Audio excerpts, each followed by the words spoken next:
U.S. President Carmen Carliotti had taken a very zigzag route from Pitifik Space Base on Greenland to her location at that moment, 15 minutes out of Edwards Air Force Base.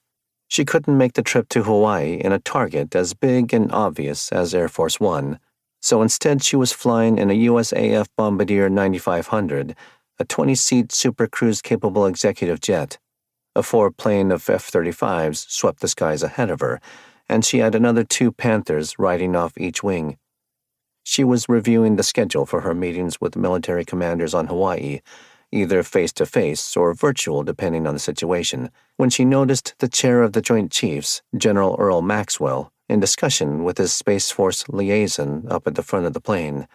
He glanced at Carliotti and then started back down the aisle. It didn't look like he was bringing her good news.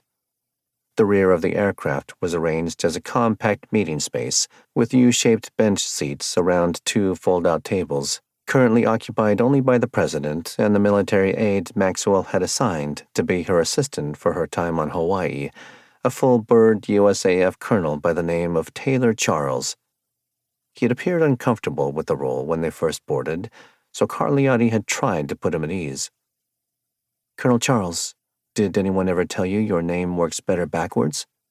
He frowned. "Ma'am?" "Charles Taylor seems much more logical. Did your parents fill in the birth certificate wrong?" Charles was from South Carolina, and when he realized she was not serious, he gave her a relieved smile. "They got a lot of things wrong, ma'am," he said, "but I do believe my pa did me that little favor on purpose." Charles moved aside so Maxwell could sit, but Maxwell indicated he should stand. "Give us a moment, Colonel." What Maxwell said after Charles had moved out of earshot explained the grave look on his face. "Thanks to the Brits, we have near real-time data on the Sino-Russian fleet west of Hawaii. It's worse than we feared. Estimate is 2 carrier strike groups, 2 amphibious ready groups, and auxiliaries. Over 40 ships total, 70-plus aircraft. Their fleet is already in cruise missile strike range. We think they are saving their powder for a massive pre-invasion barrage. The target has to be Oahu."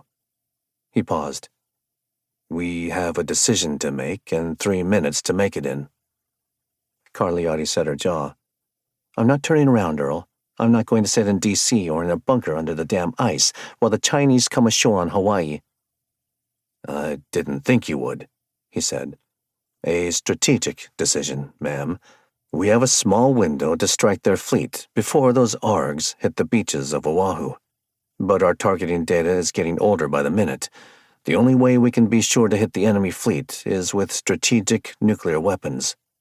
Carliotti had been prepared for the ask the moment U.S. and Chinese forces started directly trading blows, and Maxwell already knew her answer, but he'd asked anyway.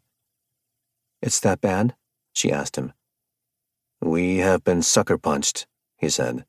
"Our carriers and most of our attack subs are off the coast of Japan and the Philippines, with most of our Pacific Air Force and nearly our entire contingent of combat-ready Army and Marine divisions.